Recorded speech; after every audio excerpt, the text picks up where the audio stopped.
Big ബോസിൽ പോയിക്കൂടെ? Big ബോസിൽ ഞാൻ പോയാൽ, ഞാൻ കഴിഞ്ഞ തവണയെ പറഞ്ഞു, ഒരു ദിവസം എനിക്ക് വേണ്ടുന്ന 10 ലക്ഷം രൂപയാണ്. ആ 10 ലക്ഷം രൂപ തരാനുള്ള കഴിവോ ആസ്തിയോ ഒന്നും ബിഗ് ബോസിനില്ല. എന്നെ പോറ്റാനുള്ള കഴിവൊന്നും അവർക്കൊന്നുമില്ല.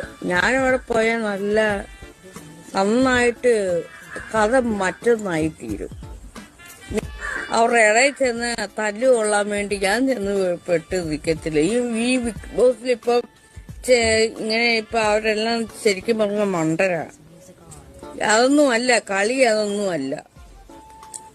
4-5 പേര് കിടന്ന് അണ്ണാക്ക് പൊളക്കെ കിടന്ന് വർത്തമാനം പറയുമ്പോഴേ നമ്മൾ അവിടുന്ന് പതിയെ അങ്ങ് പിന്മാറണം. മനസ്സിലായോ? അവരവിടെ കിടന്ന്